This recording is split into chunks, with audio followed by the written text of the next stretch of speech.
Hello, everyone. I'm Pam Lenahan, board member of NACD New England Chapter. Thank you for joining us this afternoon for our virtual program, Global Power, Global Markets, a fireside chat with Admiral Jim Stavridis. First, we have a couple of housekeeping items. Please remain muted throughout the program and use the chat function to ask questions. No need to wait until the Q&A portion of the event. Also, we're going to monitor the chat box during the panel discussion and intersperse the questions as they come up. Next, we know that many of you want to receive credit for the program. In order to do this, we need to know your full name, so please be sure that your name is visible on your screen. Finally, NACD and NACD chapter network organizations are nonpartisan, nonprofit organizations dedicated to providing directors with the opportunity to discuss timely governance oversight practices.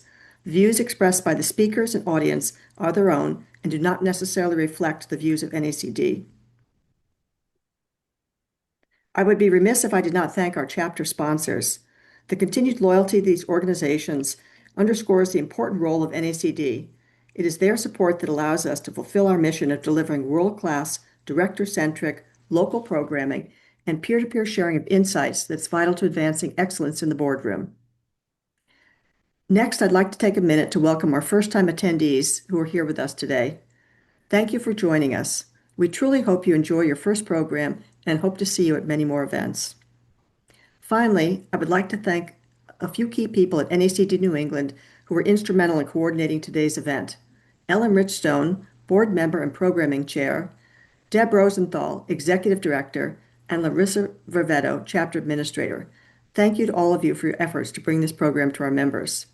And now it's my pleasure to introduce today's moderator, Ellen Richstone. Ellen is an accomplished board director and senior executive with over 2 decades of leadership at the highest level of global business. I'll now turn it over to Ellen. Thank you, Pam. We're thrilled today to have with us Admiral Jim Stavridis. Admiral Stavridis is the former Supreme Commander of NATO, having led the NATO alliance in global operations. He's a decorated 4-star naval officer, currently a partner and vice chair of Carlyle, and is currently chair of the Rockefeller Foundation's Board of Trustees. He's also former dean of the Fletcher School of Law and Diplomacy. Thank you, Admiral, for being with us today. As a backdrop, board directors should understand and stay current with geopolitical and geoeconomic issues globally. There are few companies or industries that aren't impacted by changes occurring globally, whether it be through sales, manufacturing, supply chains, or access to talent. So we thought it made sense to break the conversation into 4 buckets. The first is risk identification and prioritization. The second, strategic integration and resilience. Third, crisis preparedness. And fourth, governance and oversight. So moving right to the first, risk identification and prioritization. So Admiral Jim, who I've known for years, so much news is happening every day. It can be difficult to stay up to date. Can you give us your perspective on where we really stand today with our, in this case, the US, global relationships, whether it's Europe, China, Russia, Iran, Venezuela, and I could go on for a long time. Well, thanks. First, let me begin by saying I'm thrilled to be here with the New England chapter of NACD. Like all of you, I'm a board member myself. I'm on the board of Aon, which is one of the sponsors of this particular chapter. And I'm also on another publicly traded board, Fortinet, which is a large cybersecurity company. Think Palo Alto Networks or Cisco Systems or our peer competitors out in Silicon Valley.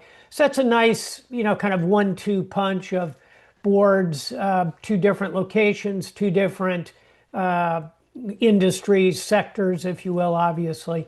And then like many of you, in my case, because I'm vice chair at Carlyle, we have a large private equity portfolio of about 275 companies. So I'm on a private board or 2 in that capacity as well.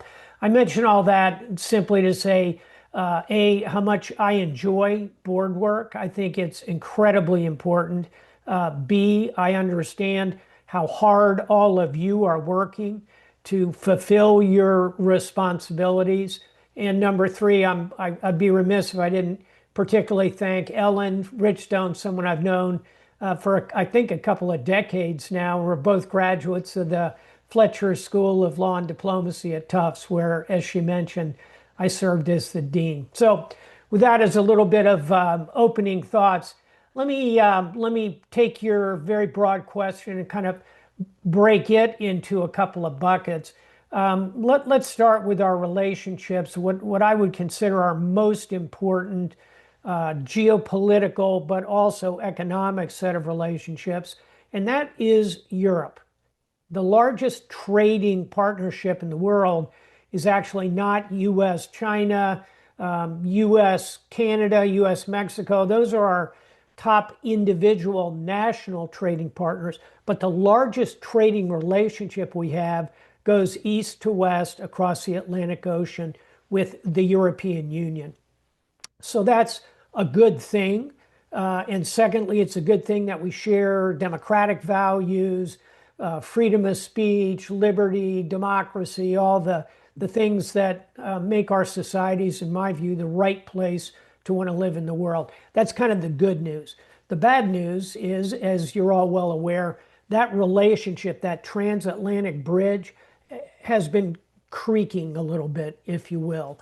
And it's under trade strains, trade and tariff strains, ever since the Trump administration began to push a new set of tariffs. We can debate that later on.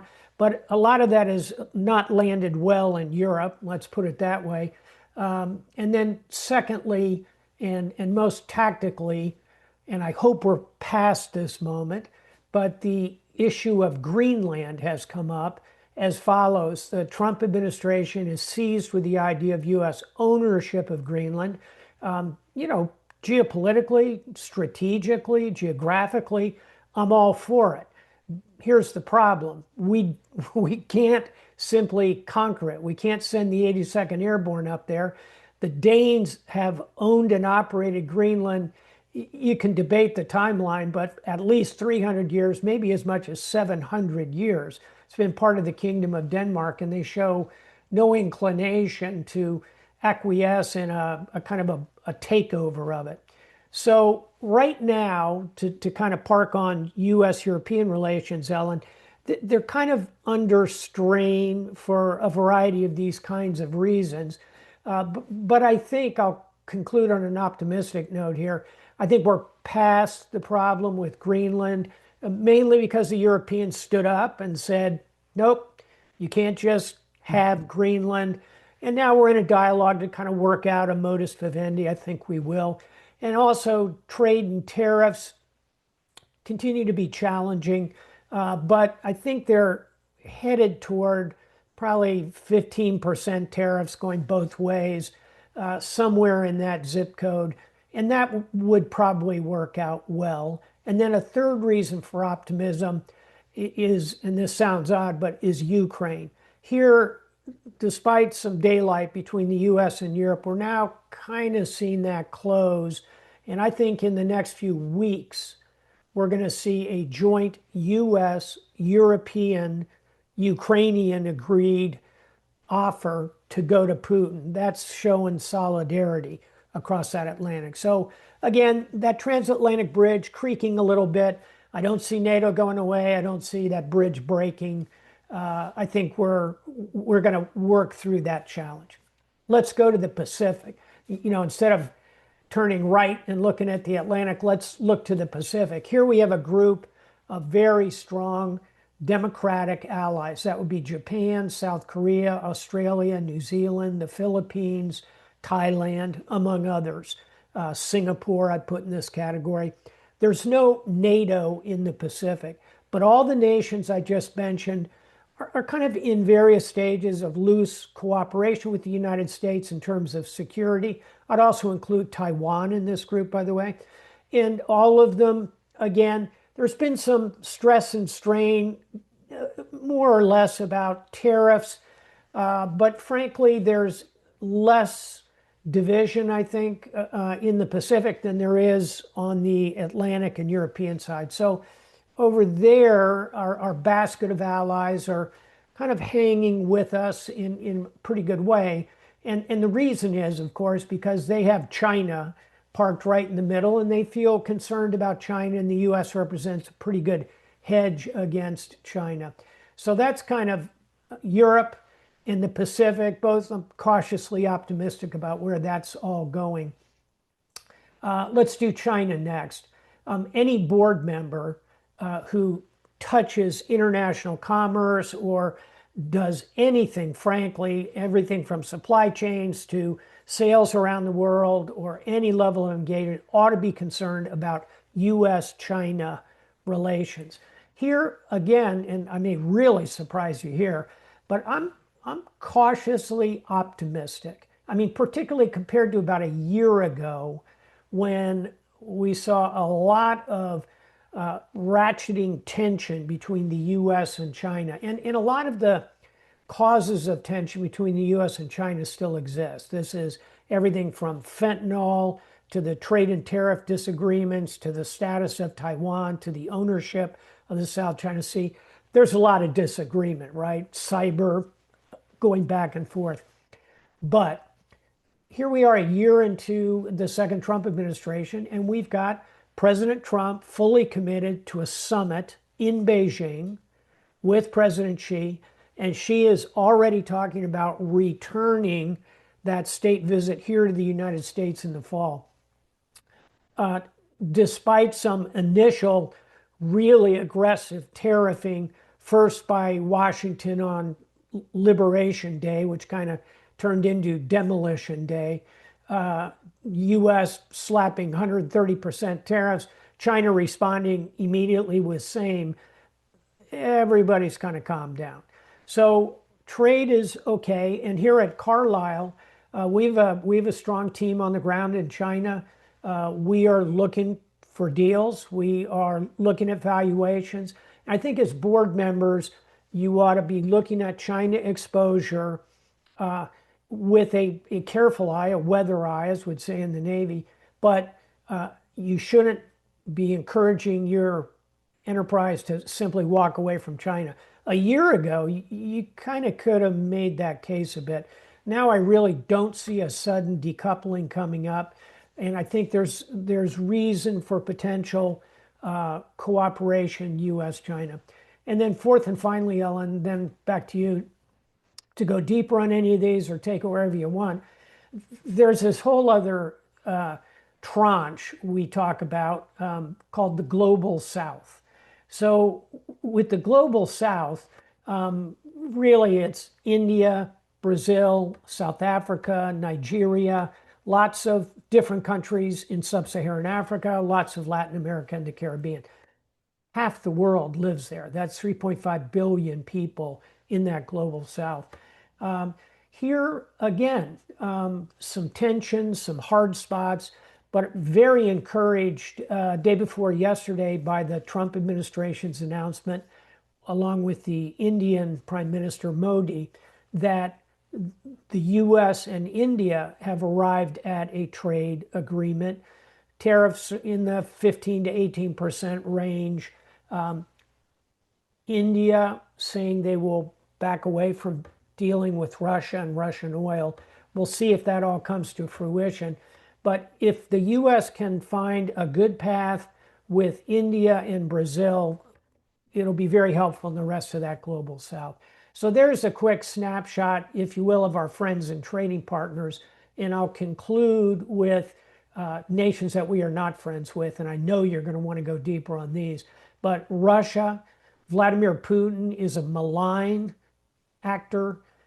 He is an evil dictator, not to sound like Ronald Reagan in the 1980s, but he truly is someone who poisons and murders his political appointments, murders journalists. He is someone who has invaded a neighbor, killed millions of Russians and Ukrainians as a result. He is a deeply malevolent actor. I think President Trump is recognizing how dangerous Putin is, and we'll know more as we see where the, if you will, peace agreement goes over the next few weeks. That leaves Iran, Venezuela, Cuba, a few other malcontented nations. We'll dive deeper on Iran, but I think that is a regime that is fated for the dustbin of history, whether it's a month from now, a year from now, or 3 or 4 years from now. Iran is going to have regime change. We can talk about how that comes about. Venezuela, we can dive deeper on Cuba. So I'll close with this. There's a very, if you stop and think about it, a very small clack of nations, Russia, Iran, Cuba, Venezuela until a few weeks ago, where we really had antipathy. The good news is the United States still has this very strong arrangement, alliance systems, both East and West, North and South. Sure, there's strain and cracking and arguments over tariffs, but so far the system's kind of holding together. That's a big overview, but now we can kind of take it wherever you want to go, Ellen. Yeah, there are a couple things I'd love to go a little further on. So, specifically, at least what I end up in conversations in the boardroom are a lot about the China risk, and we've heard what you just said, but in particular around the China risk related to Taiwan. Yeah. All our dependency on the products, the technology products, chips, technology from Taiwan. Yeah. With a lot of those companies, TSMC is an example, starting to build plants elsewhere. Actually, they started about, 5 or 8 years ago. Yeah.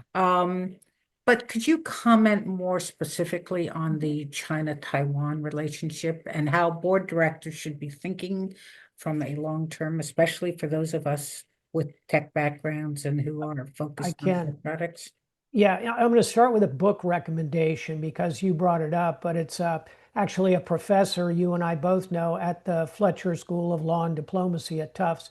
His name is Chris Miller, and he wrote a book, very evocative book, about 3 years ago, utterly valid. It's called Chip Wars. Chip Wars. And it really unpackages that whole industry, which I guarantee you touches every board member. And it's very readable, it's anecdotal, story driven, narrative. It'll help any board member really understand the global system of chips and why they're so important. That kind of brings us to Taiwan. You mentioned, of course, TSMC, who makes the highest level chips in the world in Taiwan.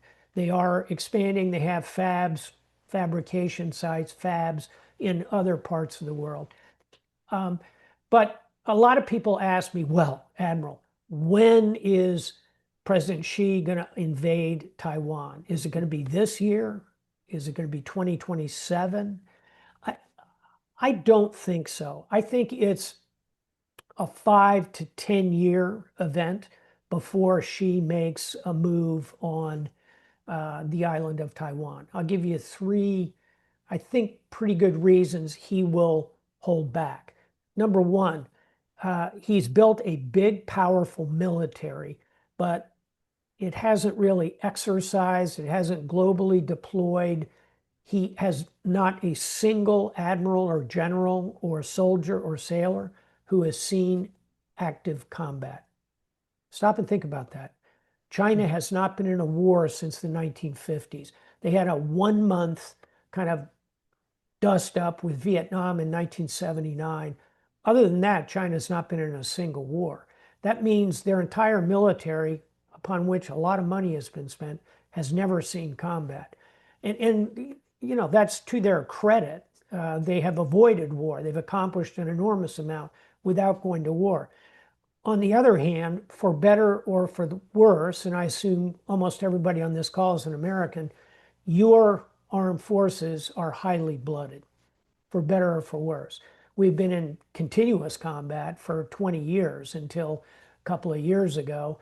And throughout that period since the Korean War, we've been in multiple global level conflicts. So reason one, Xi is unlikely to lunge at the ball on Taiwan.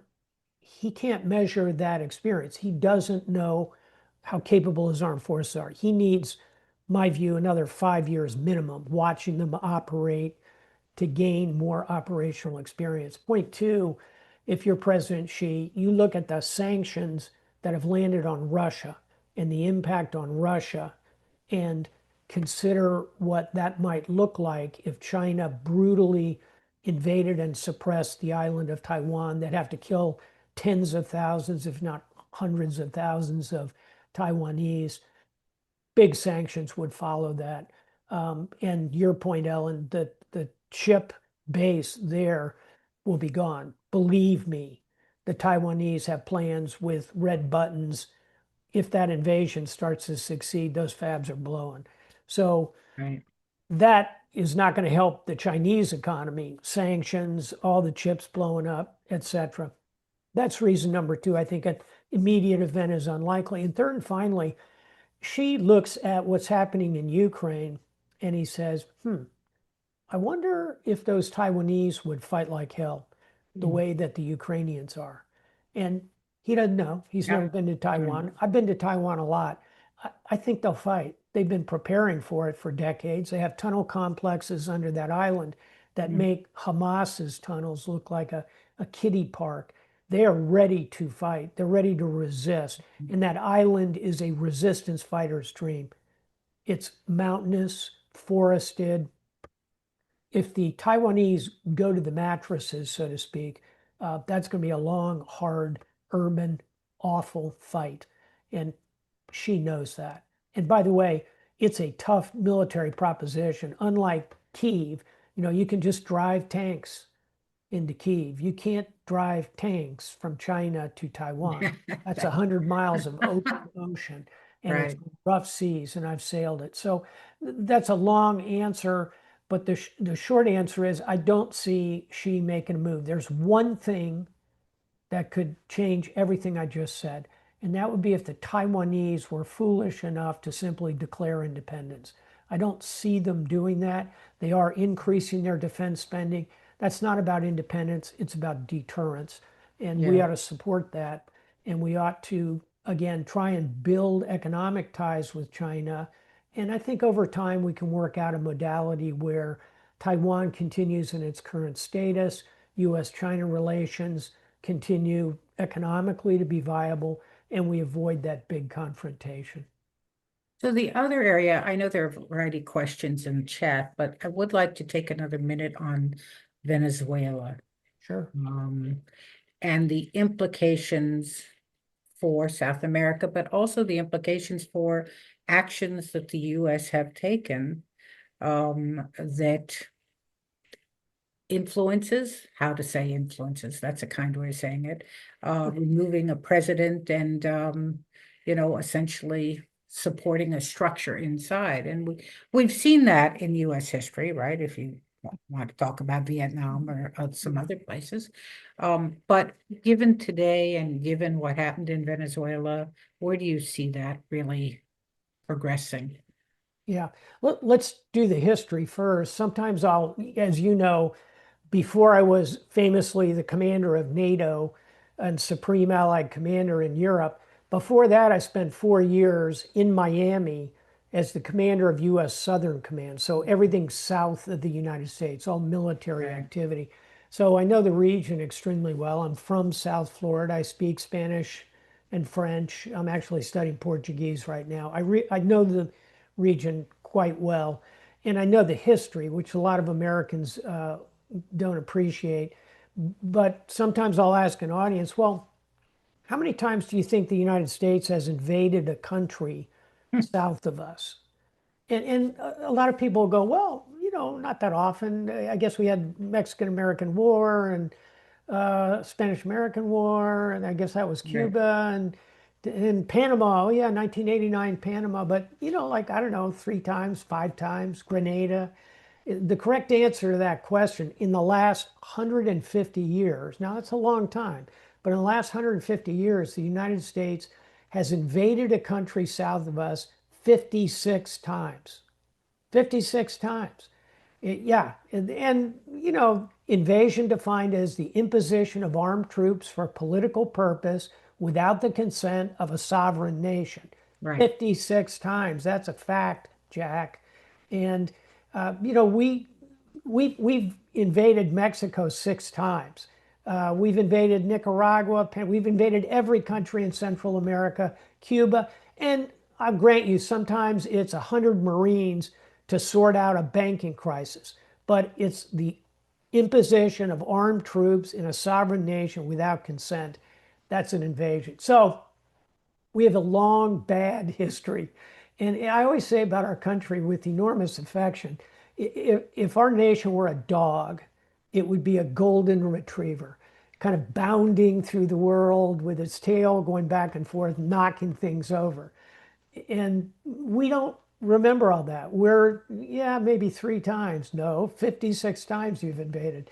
And we don't remember that, but they remember it quite well in Latin America. So an event like this, now let's bring it to Venezuela 3 weeks ago, puts a certain emphasis in the mind of many Latinos and members of populations in this world to the south of us of U.S. that does what it wants to, when it wants to.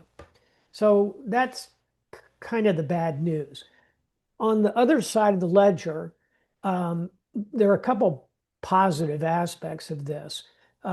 When you take Maduro out of the frame, we'll see. But so far, it seems to me, certainly the acting president, Delcy Rodriguez, whom I've not met. I've met Maduro. I don't think much of him, just leaving aside his dictatorness. He's just not a very smart person. He's kind of a fumbler. He was always the vice president to Hugo Chavez, who was a very, very smart, clever, charismatic leader. And he kind of kept Maduro around almost for comic relief. And also something Don Rumsfeld taught me, Secretary of Defense Rumsfeld. I spent 2.5 years as his chief of staff. If you think you've had a hard job, you have not. Being chief of staff to Don Rumsfeld is a hard job. And Rumsfeld taught me many things, but he said once, and it's so true, it's a good board member thing to think about as you look at succession plans and CEO. Rumsfeld said, A's hire A's, B's hire C's, meaning really good leaders want to be surrounded by really good leaders. Yeah. That next tier down, they're a little intimidated by super smart people being around them. And often they will hire down. They'll hire C's if they're a B. So point being, Chavez, a player, I didn't like him, but he was super smart. He hired a B as his vice president. You see that a lot in politics, by the way. So if you take Maduro out of the equation, now you have this claque that was running the place. I think there's a slightly better than even chance, maybe as high as a 2 in 3 chance that they will kind of acquiesce, that they will go along. We'll have to give them an amnesty. We'll have to get to an election probably 6 to 12 months from now. That'll give the opposition a chance to come in. And by all accounts, they'll have a good shot in a free and fair election. And I'll tell you who's running point on this, and I have confidence in him, and that is Marco Rubio. I'm a native Floridian. I know Senator Rubio, knew him as Senator Rubio quite well, worked with him for 20 years. And he is smart, capable, knows Venezuela inside and out, knows Cuba, that situation very well. South Floridian, he's the right person. So I think, Ellen, there's a kind of a 2 in 3 chance we land the plane there, which I define as the following: a friendly regime in Caracas, not a perfect democratic regime, but friendly regime, and one that we can over time segue to a real democracy, maybe in a year or so. A regime in Caracas that pushes out the Russians, the Cubans, and cooperates with the Chinese, but strictly in an economic trade way, not military to military and all that. And number 3, a regime in Caracas that is not a threat to its neighbors. I was talking earlier with Pam, who's on the board of a company that's very invested in Guyana, the country, right next door to Venezuela. And it's one that Venezuela and Maduro were threatening. Venezuela also had, for a long period of time, terrible relations with Colombia, our ally and friend on the other side. So we want a regime that plays nicely in that north part of South America neighborhood, gets along with Brazil as well. I think that's landing the plane. I think there's a 2 in 3 chance. The 1 in 3 chance is why the CEO of ExxonMobil, in that meeting of all the oil CEOs in the White House, and President Trump is touting the pleasures of this new investment opportunity in Venezuela. And the CEO of ExxonMobil looked at him, eye to eye with Donald Trump and said, 2 words, it's uninvestable. It's uninvestable. And he's right for the moment. I think it's really a temporal thing. So if we land the plane and we can get some brave soul oil companies, and Chevron's already there, and I think some of the others will think about getting in there, and some of the Halliburtons will go in and start fixing the infrastructure. I think it's a kind of 3 to 5 year project, but eventually, you know, billions of barrels of oil have a pretty impressive bottom line to them. So I think there's a 2 in 3 chance we get to a pretty good place. It's going to take some time. What's the 1 in 3 chance? And this, if you're a board member on another oil company, say you're on the board of Phillips 66 or whatever, I'd be careful for the moment. It's still very violent. The infrastructure is crumbling. It could really go sideways. I don't see a civil war kind of blowing up, but you could see the opposition and the remnants of the old Chavistas, the Maduroites, coming to blows. So I'd say, as a board member, and this is exactly what board members do, right? They assess risk, look across the spectrum, look out a little further, try and balance that short-term pain, long-term gain. In Venezuela, if I'm on the board of an oil company not already there, say not Chevron, say Exxon, I'm telling my CEO, you did the right thing. Let's lean back. Let's see where this goes. But I'm going to be ready to get in, and that's hoping for that 2 in 3 chance to materialize. I think it will. So if we move to our second category, which is strategic integration and resilience, and we've already talked, you've gone through the geography. And my question is, how should boards consider and integrate geopolitical risk scenarios into major strategic decisions? And let me just start out by saying there's been a question related specifically to the whole Taiwan conversation we just had. So maybe we could start by using that as an example, because if you're at a company with major manufacturing that's heavily dependent on products coming out from Taiwan, what kind of planning, how should the board look at it? What kind of questions should they be asking, other than just saying, are you planning for it, right? Yeah. How should a board approach these issues? Yeah, let me give you some specifics and just talk to you as board members. Number one, you need to be personally informed. And again, this will vary. If you're on the board of a large meat packing company in the upper Midwest, maybe you're less concerned. But if you're on a board that touches supply chains with China, which is kind of everybody, or trade generally, or you're part of any kind of international trade arrangement, certainly anybody doing business in the Pacific, anybody doing business in chips with Taiwan, point one as a board member, you need to be informed. And so how, specifically how?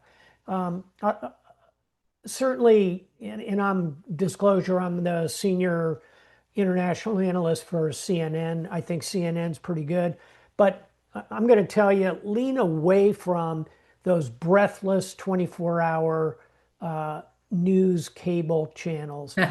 You need to build your knowledge base on longer term. So, number one for me, weekly, is I read The Economist magazine. It's very readable. And I mean, really read it. I mean, I'm like page by page, underlining things, circling things, tearing out the page. I'll tell you how good The Economist magazine is. And I have no financial interest in it of any kind. But when I was Supreme Allied Commander of NATO, every day at 10 o'clock, a young officer would come to the door of either my office or my home 7 days a week and hand me a binder. I would take the binder, I'd go into a room, have a cup of coffee, and I'd read the binder. It was the President's Daily Intelligence Brief. It was the highest grade intelligence available to the President of the United States, along with maybe a dozen other officials. I saw that every single day. Every week, I read The Economist magazine, cover to cover. Overlap between those two, President's Daily Intelligence Brief and The Economist magazine, about 85%, pushing 90% some weeks, meaning pretty comprehensive. And you know why? Because The Economist been around for 200 years. They, I don't know if you ever noticed this, there are no bylines in the magazine. There's no personal ego engagement. And they have huge pipe throughout the whole world. It's a really good product for a board member. If you're really into a daily newspaper, I like the Financial Times. I know many of you look at it. It has less of a political bias than some of the other dailies. But my brief for you is get away from the daily newspaper, away from the 24/7 cable, get to at least a weekly magazine like The Economist, and then books. I think as a board member, it's great to read a book or two about how to be a board member. There's a million good ones out there. NACD has a terrific book list of all that. I think your reading as a board member needs to read 2 or 3 books a year that really get into the geopolitics of the moment. I mentioned one a moment ago, Chip Wars by Chris Miller. I'll give you another one that's popular right now that kind of merges tech and geopolitics, and it's The Thinking Machine. It's by Jason Huang, who is, of course, the CEO of NVIDIA. It's a very well crafted book. And I'll throw out a third one. It's a history, but it unfortunately you can hear the little ding ding ding echoes in our time. It's the book 1929, like the year 1929 by Andrew Ross Sorkin, who's a very gifted writer and researcher. It's about the crash, and the similarities are there. So, But Jim, I guess just kind of sticking with that. sure. When boards, so that's from an education standpoint. Yeah. When they take that knowledge, when we as directors take that knowledge into the boardroom, I mean, what are the best ways you've seen that boards actually integrate the different geopolitical risk scenarios into the way the thought process goes? Yeah, that's exactly where I was going next. Okay, great. When you're done with that educational piece, then your point, you need to use it. Use this tool set you've now developed, presumably. Right. And here I have, I think, 3 things I really want to emphasize. One is scenarios, is pushing management to give you the scenarios that they feel concerned about, which are geopolitical. Management will give you scenarios till the cows come home about the economics and the capital market, and they should, obviously, that's wheelhouse. But maybe once a year, your board ought to receive a geopolitical assessment. And some companies are well positioned to do that. They have a geopolitical sector. You know, Carlyle has Admiral Stavridis.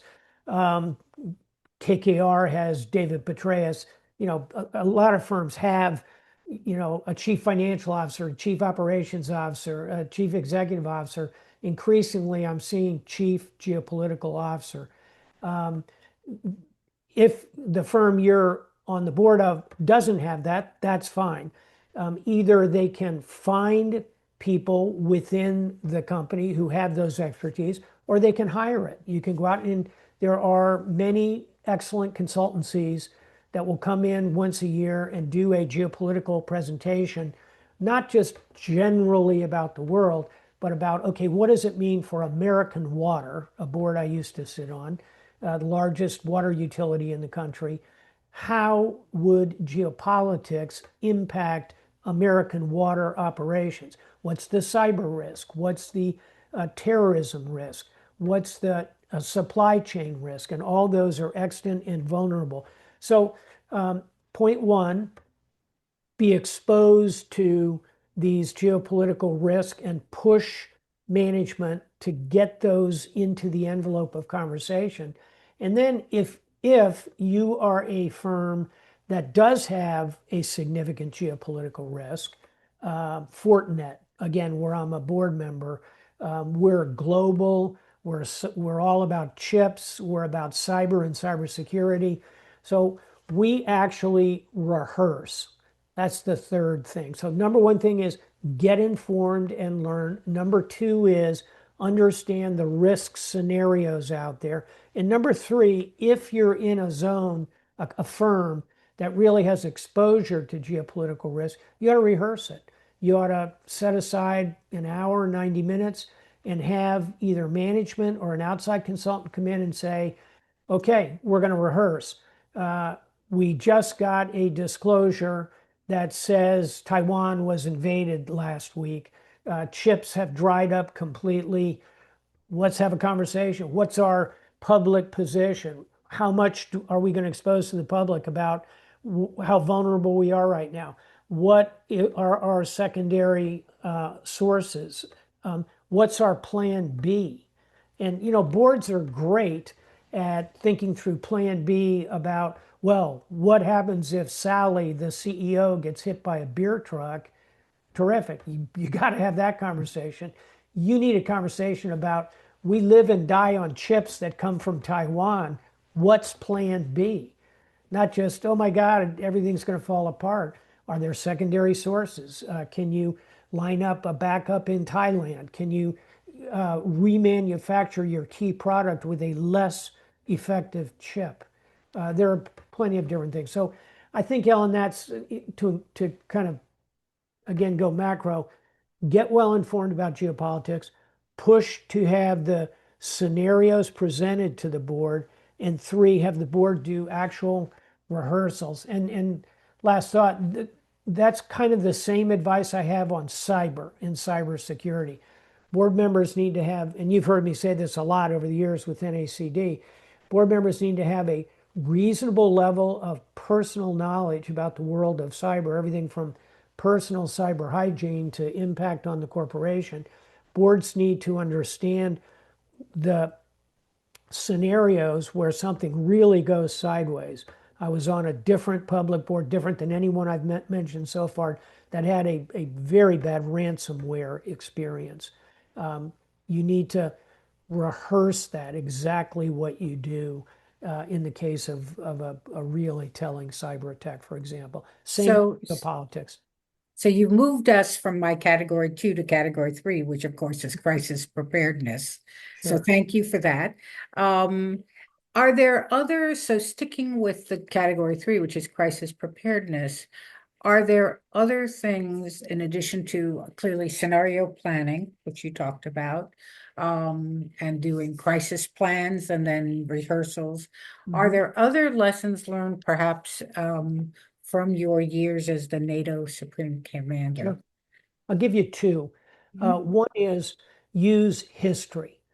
In other words, if you're in the utility business, what historical examples are there of attacks or geopolitical impacts or technology impacts on your particular firm? I think firms are constantly, and they should be, looking to the future. It's very smart to grab a couple of bright young people and say, hey, do a deep dive on the history of this industry. Let's say you've got beautiful pine trees behind you. Let's say it's a forestry timber industry. What's the history? Has there ever been a massive biological event that wiped out fir trees in the Northeast? Right. There's history in every sector, and I would really challenge boards to challenge management. Again, this doesn't have to be a company-wide science project, but and by the way, AI is fabulous for doing this in a hurry. But look at the history of your sector and look for major major disturbances. Second one, we talk all the time in geopolitics, understandably, about horrible, terrible, the worst thing you can imagine scenarios. We ought to devote at least a little bit of time to what happens if we are violently successful geopolitically. How could that impact our business? I'll give you an example. Let's say the rotten regime in Tehran falls and Tehran comes out from under sanctions, and you have 90 million highly educated Persians suddenly available in a country that needs a lot of reconstruction. Ding, ding, ding. That's a big opportunity, right? How about this year, Russia and Ukraine come to a settlement? And it'll probably end up roughly like what we see with Putin sticking in his pocket, and I hate it, 20% of Ukraine, Crimea up to Russia, the land bridge. But the rest of Ukraine, the 80% that sails on, democratic, free, 40 million Ukrainians, the most highly blooded army in Europe, very capable, determined people, as we have learned, and a lot of reconstruction to do there as well. Ding, ding, ding, business opportunity. And let's take a third one. We talked about Venezuela, but let's say that plane lands and it goes really, really well. And Venezuela is suddenly becomes Dubai on the Caribbean. That's 10 years from now. But walk that back, and what are the opportunities that fall out of that scenario? And here's my point, Ellen. What if all three of those things happened in 2026? That's a big year. That's a lot of lift on the economy. It's a lot of downward drag on oil prices. But generally, that's a lot of cheap oil hitting the market. Russia comes out from under sanctions. Iran comes out from under sanctions. Venezuela from under sanctions. A lot of opportunities. My point is not that particular scenario, that trifecta, which in aggregate is probably less than 1 in 10 to get all three of those. But here's the point. Boards ought to be thinking not just about colossal failures, but where's the violent success scenario? I think that's worth considering. And then just a third thing boards should be good at, where I think they tend not to be so good, is in the what I'll call the damage assessment mode. When something bad happens, boards, like all human beings, have a tendency to kind of wring their hands and point fingers and, the CEO should have seen this coming. Okay, we'll get to all that. What's the immediate damage? What do we need to, where's it bleeding? Where do we stop the bleeding? That, I think, is something that boards can rehearse and practice. So history, violent success, and damage assessment, prioritization, triage. Boards need to be part of that process as well. There's three things in addition to those that I mentioned earlier. So this might be a little odd, but if a company, if it's not just your supply chain, or customers, if it is truly about, you're a company that wants to drive global growth, and you're kind of looking out at the whole constantly changing environment that we're dealing with, is there anything specific? I mean, again, I'm not thinking specifically about supply chains, but I'm thinking more about companies that are now really want to expand globally, is Uh-huh. there a different way they should be approaching these issues or not? No, I think what we have been talking about needs to be part of the conversation. But what I'd like to hit on now, Ellen, is okay, we've talked about the geopolitics of the world swirling around and how boards ought to be prepared for them and be part of the working with management. Now, what I want to talk about is okay, we've talked a lot about the risks. Where are the opportunities? Mhm. And so I'll give you five or six, and I'll do them quickly. But I do think U.S. China remains a pretty good opportunity, somewhat because many observers are in fact leaning back from China. That's less the case now than it was a year or 2 years ago.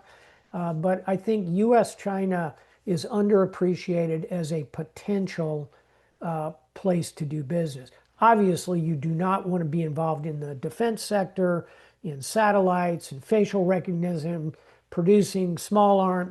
There's some no-go zones, US China, but those fall under policy and law. But broadly speaking, at Carlisle, we for years owned McDonald's China, and we just sold it, kind of a 10x deal. It was really a good deal.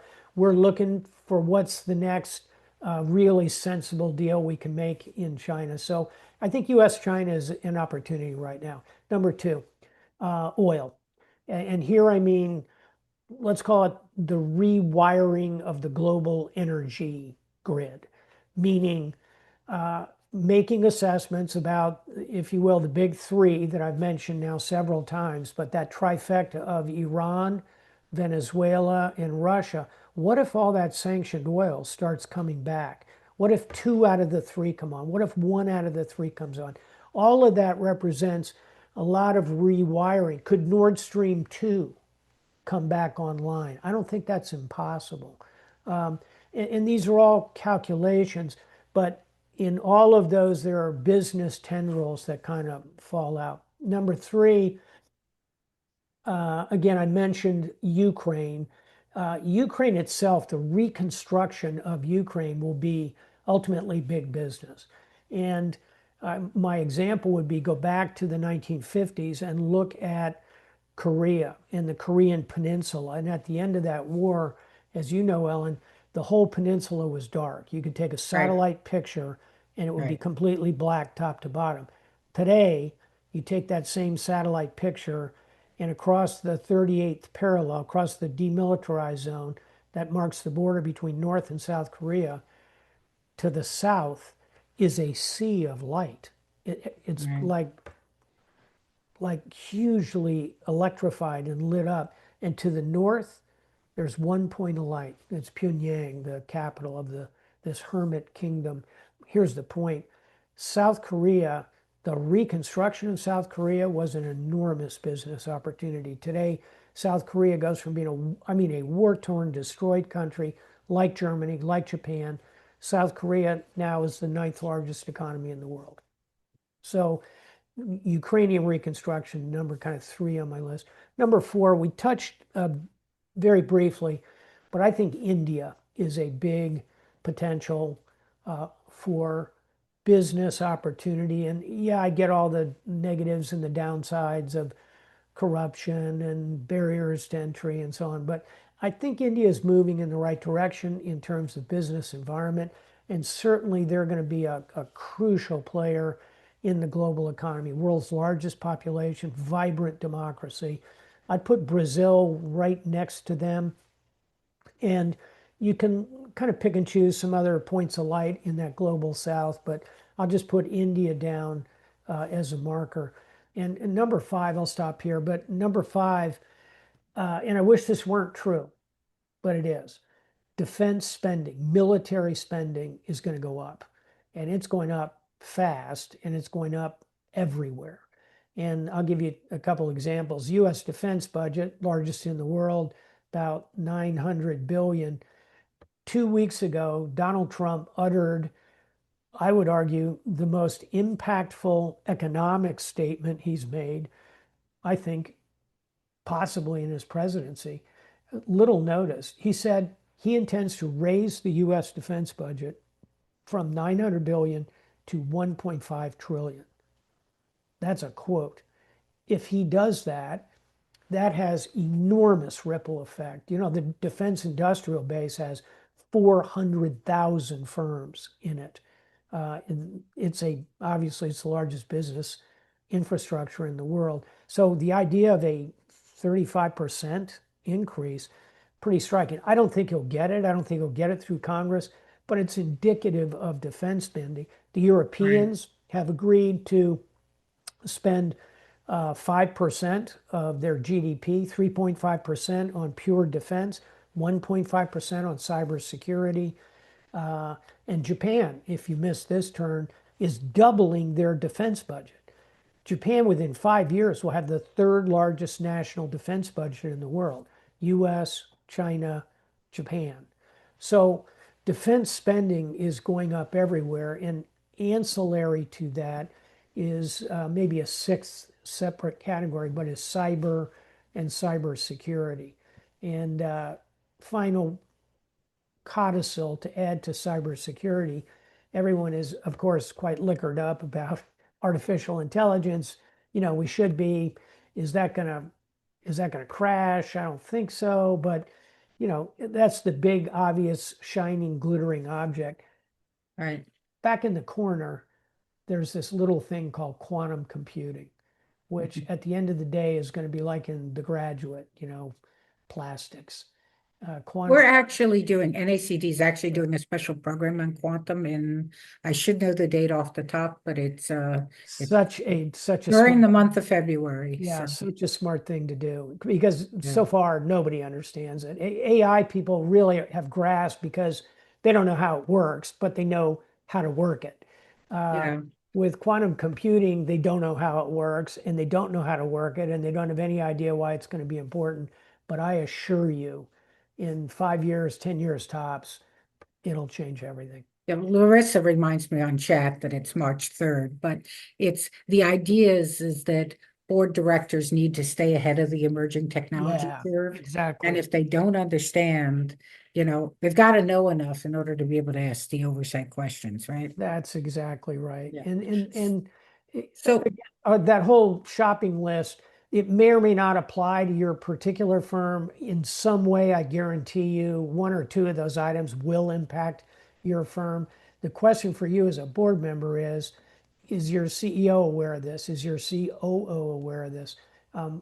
Can they articulate how their business connects with the larger world? All those are important, I think, for board members to kind of nudge the C-suite along.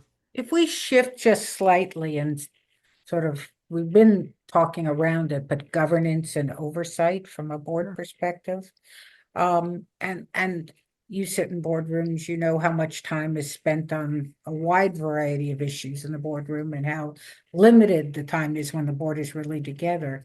I mean, what kind of recommendations would you give the board as to how much time, how much effort, you know, they should be spending focused on this actually within the boardroom versus education without or information provided on an interim basis? How would you I think recommend the I board do? would say I'm going to fuse two things together, but it's cyber and geopolitics. And I think in a boardroom of a company that is not an international defense firm or has some obvious Right, need for right, a lot more time. I right. think around 10 to 15% of the time should be sufficient. If you're running a company that's a consumer company in the United States. I think if you're running a company like ours, like Fortinet, where I'm on the board, I kind of think 30% of your time ought to be looking at the geopolitics, supply chains, US, China, and that's about what we do. And of course, we are a cyber company, so we spend inherently a lot of time on cyber. But if you're not a cyber company, not a defense company, you ought to be kind of 10 to 15% of the time. And that is where you want to park your cyber piece of this. You also, number two, you ought to kind of designate somebody in the C-suite who owns and operates this, and it's not the CIO, not the CTO. It ought to be, my view, it ought to be the COO that gets it to the right level. Presumably, the COO generally is one of the contenders to become the CEO. He or she is someone with impact across the firm and is not, kind of a hived off technologist, which is often what the cyber person is. You need to broaden that. So I'd say have someone in the C-suite who really wants to do this. And by the way, can be the CEO. I mean, this is something in my view that I like it when our CEOs of our many, many portfolio companies show me as the vice chair of Carlisle that they're into how the world works, where their firm fits into this. So I think the number two thing is having a designated member of the C-suite who can kind of manage this global aspect. And again, probably many of the people on the call are saying, well, I run a company that's making farm implements in Georgia. What does this have to do with me? You may not be interested in the world, but as Lenin said, the world is interested in you. It will come to you. So I think that's a second thing. And then we talked about already, but just simply being a well-informed, well-rounded, knowledgeable board member about some of these topics. Um, so if you think about the legacy or historical interpretation of the moment we're living in now, I mean, how do you think it's going to be evaluated 20 years from now or 30 years from now, looking back on today? Yeah. Because it feels like we're going through unprecedented change, Yeah. constant movement. There doesn't ever seem to be a day when there isn't some major event that's happening. I mean, versus now, some of it is the flow of information, Correct. obviously, is much greater now than it was 50 years ago. But Yeah. again, thinking forward, looking back, Yeah. how do you think history is going to? Well, I look back a lot. I mentioned earlier this idea of what I call applied history. Not history for the sake of reading, oh, it's so interesting how the Bloomsbury set influenced Virginia Woolf writing To the Lighthouse. I'm talking about applied history. What can we learn from the Industrial Revolution that we can apply to what appears to be happening with the artificial intelligence revolution? How similar, how different, how will impact. So Winston Churchill said, the further into the future you want to see, the more you must look to the past. That's a pretty good line. And so point one, again, for board members, know the history of your sector, know the history of your firm. How old is your firm? I was on the board of American Water. That's a 110-year-old firm. Yeah. Know the history, know the sector, and know it not so you can make cocktail party chat about the board you're on, but know it as in how can I apply it? How is it useful going forward? I think in terms of looking at the past, I'll give you the dark and worrisome example, and that is almost exactly 100 years ago. So where were we in 1926? We were in the middle of a pandemic, by the way, of a global influenza, the Spanish influenza, Spanish flu, which, by the way, infected 40% of the world's population. 40% with, Yeah. wait for it, a 20% mortality rate. Spanish influenza, because there were no palliatives, was absolutely deadly, much more so than COVID, which was quite deadly.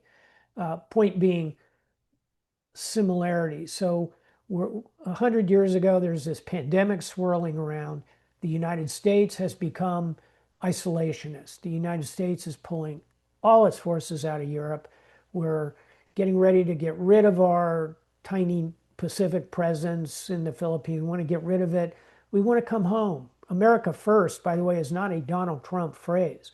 It was the hallmark of the isolationist movements in the 1920s and 30s. Charles Lindbergh Right. was an American firster. And, that's, you can have that legitimate policy argument about whether that's good or bad or indifferent. I happen to think US being engaged in the world is a good. Having allies is a good. Having troops and ships and aircraft operating globally is a good. You can make the counter argument.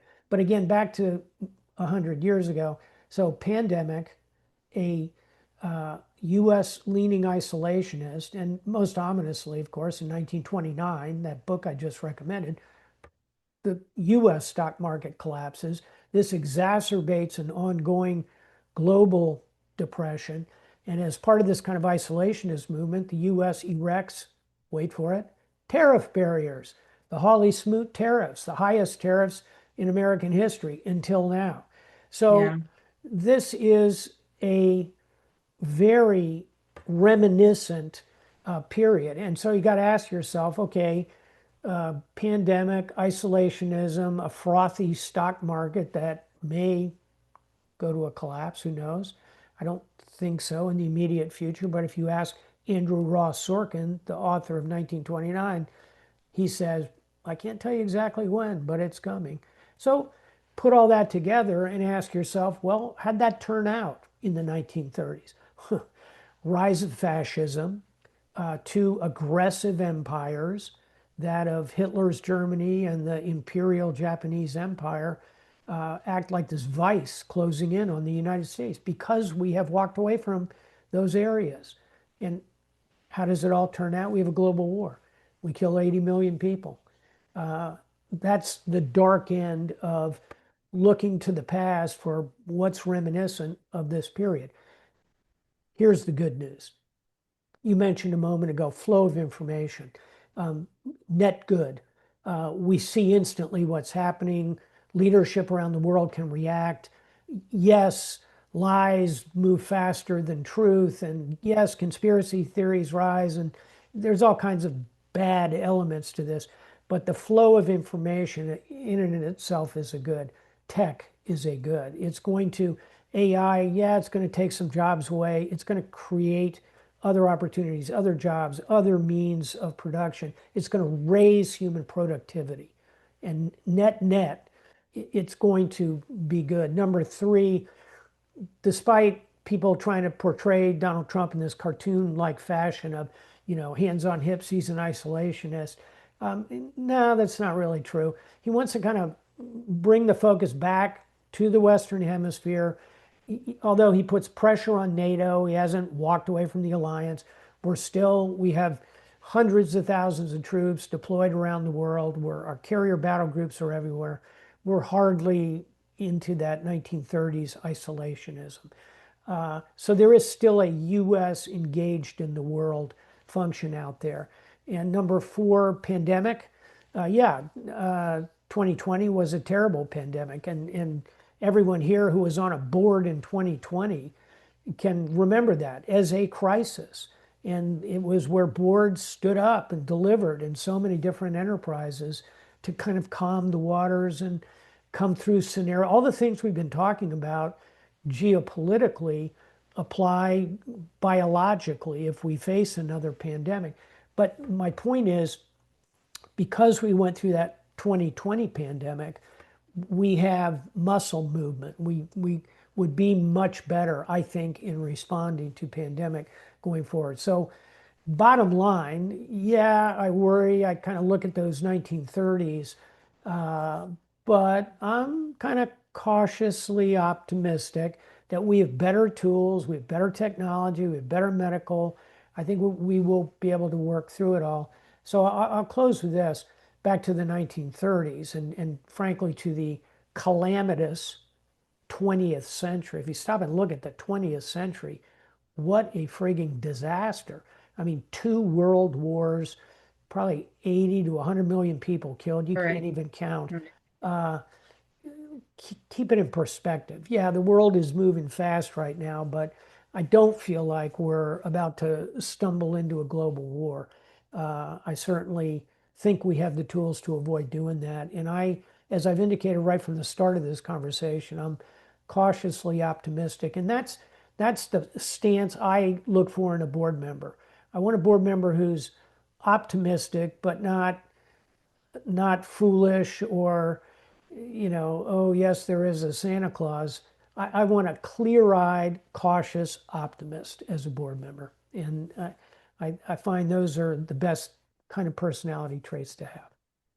So there was one question earlier that I thought was interesting, particularly given your cautious optimism. The question was, do we think the relationship with NATO is repairable and what will it take? Yeah, And so if you could touch on that, because that was an earlier question it's that a I great think. question. The short answer is uh, yes, it is repairable. As I mentioned before, that transatlantic bridge is kind of creaking. It is far from snapping.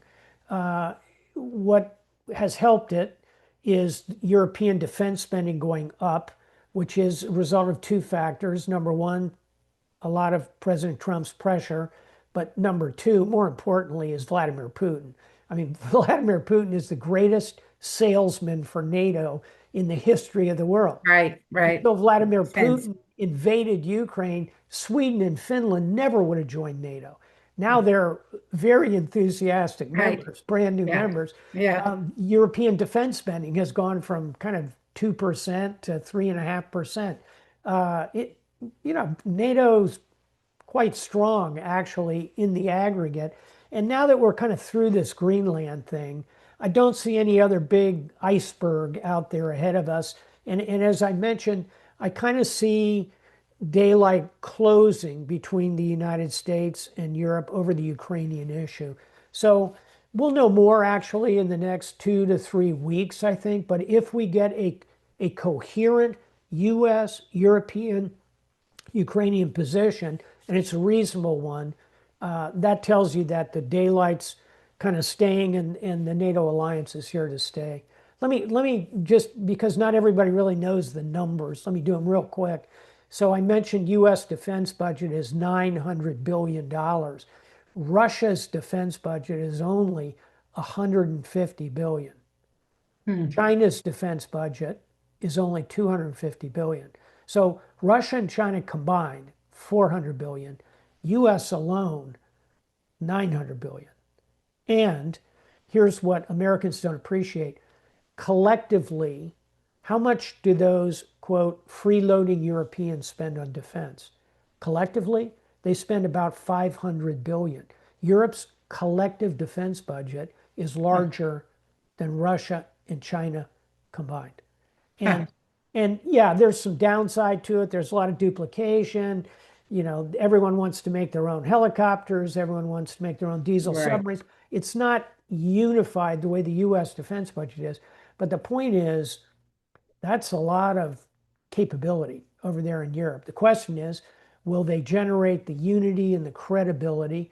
And I wouldn't bet against them. I see them, leaving aside the US and European relationship, despite a lot of pushing and turmoil and difficulties.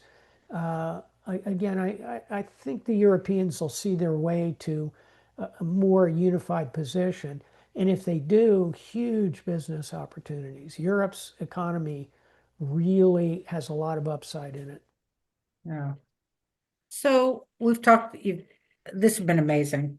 I can't Thank thank you. you enough for doing this. Sure. So are there sort of three takeaways that you would suggest our attendees, who are all board directors, take back to their boards? Yeah. They should, other than a recording of your presentation, of course, but things that are actionable. And we, of course, talked about preparedness, crisis preparedness, and stuff. Yeah. But I'm gonna kind of just repeat a couple things that I think are particularly important. And then if you'll permit me, we've talked a lot about bad things and dark scenarios. I'd like to close with a couple of things that what gives you make hope me at night? optimistic. Yeah, Yeah, yeah, help me sleep at night.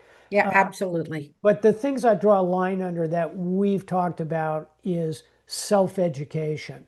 And this is, of course, what NACD is all about. And this is what any responsible board member is not only diving into and doing a deep dive on everything that management sends you, that board book, but boy, those other things are what we pay you for.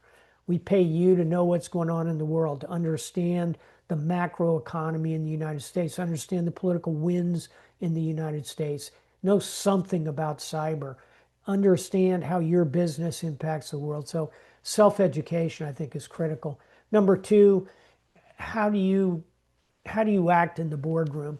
And it's great to be skeptical and hard-nosed, but I think board members should be cautious optimists and try and see the good side, unafraid of the dark side, but see the good side. And then number three, that mind for strategy, that thinking around the next step. Because your CEO, she is like got her hair on fire trying to figure out how to make that next move. She will talk a good game about a strategic vision. Some of them actually have it. She doesn't have time. Her C-suite doesn't have time. This is where a board can really help her and backstop her.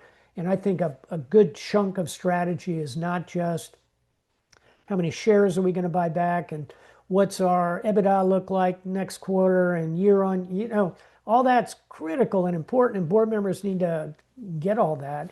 But your value added is in, I think, some of the things that we've talked about today. So before you close with the things that make you hopeful, I'll just put a plug in there for those of you, and I know Pam's going to talk about it at the end, but March 31st, the New England chapter of NACD, in partnership with the Fletcher School, is having the first ever global strategy retreat to focus on all these issues that have been discussed today, but from a perspective of board director in the boardroom. So for those of you who really are into the self-education, the deep dive, the getting tools that are productive, just think about the global strategy retreat. So with that, let me go to your closing, Jim, because I know you've got you're probably more optimistic and more hopeful than I am perhaps these days, but I think it's a very important perspective for us to have. Thank you. And again, part of this is perspective and looking back at history. And, humans for 5,000 years, we've been killing each other with increasing ruthlessness and efficiency. And yet somehow, since 1945, since the end of the Second World War, we have avoided a global war. Plenty of people have died in plenty of wars, and every one of them is a tragedy. But we're kind of on a roll here at avoiding great power war. And I think we're going to stay on that path. But I'll give you three things that help me sleep at night, because people always ask me, oh, Admiral, what keeps you awake at night? And it's frankly all the things we've talked about. But three things that help me sleep at night. Number one is technology. And, I'm kind of a technologist. I started coding in the 1970s. I was taught computer science at Annapolis by later Rear Admiral Grace Hopper, who invented COBOL. She was the mother of COBOL. In the course of my life, I've seen technology again and again improve overall, net. And AI is one aspect of this, but it's everything from batteries and renewables to the possibility of fusion energy, nuclear power, to what Elon Musk is thinking about in space. Technology is moving fast, and net, I think, is going to be very positive for us. And I include in that biotechnology. As this century unfolds, the problem with being my age in my late 60s is, oh my gosh, I'm just going to miss the really stunning changes in biology, which could have benefited me. I could have a great head of hair like Ellen Richstone right now. That's coming. So the point is, I think technology, broadly speaking, and bio will be a significant part of this. Number two, and we did touch on this, I think the global south is going to come into its own because of technology, Interesting. is going to bring all this additional human capital to the table. And again, I look at India and Brazil in particular as potentially enormously positive. I think Nigeria is right there as well. These are all Hmm. countries with very young populations, English as a lingua franca in two of the three.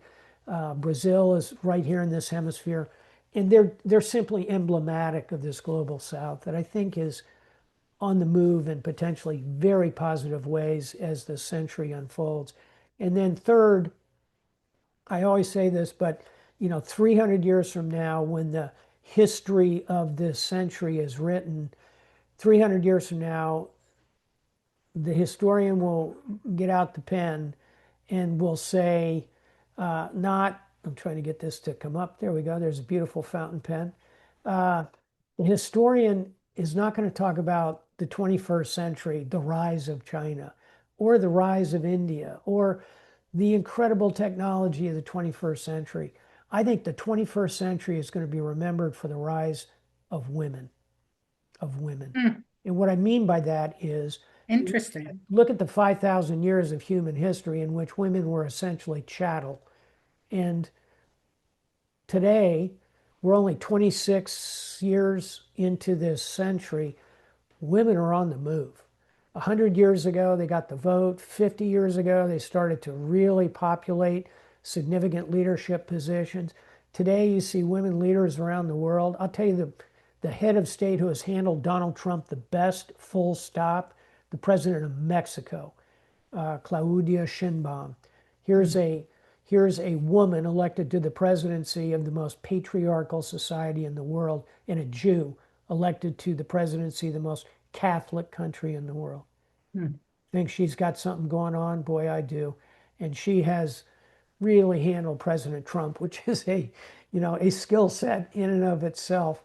Um, my point is, as you look at human history and you think over the next 75 years in this century, I think women are going to just continue to ascend to Hmm. the highest levels of leadership. I think boards are going to become 50-50 men and women. In fact, both the boards I'm on are 50-50 men and women. That's good to hear. Yep. And that's not the case everywhere, but I think you Right. guys would know, but what is it nationally? About 35% women, but Yeah. it's rising, rising, rising, and that's going to continue, and it should. And that'll be emblematic. Look at colleges today. 60% of the students are female in universities in the United States. Uh, Men better get their game on. And again, it's the right thing, but it's so pragmatically important because it brings so much human capital. Some of the leadership sensibilities you see are better than what we've experienced in the past, I think, in a lot of ways. So, and if you can't tell, I'm the dad of two daughters and the grandfather to That's four right. girls. That's And, right. uh, I have a brand loyalty, but it's firmly in my thoughts as one of the things that helps me sleep at night. Hmm. Thank you very much, Ellen. It's So, great to see Jim, yeah, you. thank you so much for joining us Hey, today. everybody. Now Thanks goes for back joining to, us. Okay, bye-bye. and we hope you join us on March 31st. I I'll know you do said my you best. check your I'll do my calendar. best. Thank you, Okay, Admiral. Thank you. All bye-bye, right, everybody. Pam, we're back to you. Well, thank you very much to the Admiral and to Ellen for a very stimulating conversation. I have a few quick announcements before we let you go on your way. Our program calendar is filling up, and we hope you'll join us for at least one or more of our upcoming events. You'll see a list on the screen and two very important save the dates that we'd like to bring to your attention. On April 9th, we'll be hosting our Aspiring Public Company Director program at KPMG. And on June 4th, we'll have the Advanced Topics for Experienced Public Company Directors, which will be held at Foley Lardner. We also have a very special initiative that was referred to a couple of times during the program, which is a partnership with the Fletcher School at Tufts University. We're bringing you an exclusive global strategy retreat, embracing global uncertainty in the 21st century, transforming risk into competitive advantage. I mean, there certainly is a lot of uncertainty these days. This is a full-day program that takes place on March 31st, and it's designed for directors of both public and private companies whose businesses are impacted by the rapid shifts in geopolitics, geoeconomics, and geotechnologies. Finally, please don't forget the survey. The link is in the chat, there's a QR code on the screen, and in a follow-up email, you will receive a link. Please take a moment to fill it out. We really do value your input, and your comments are used to shape our future programs. Thank you very much for attending, and we look forward to seeing you at our next event. Have a great day.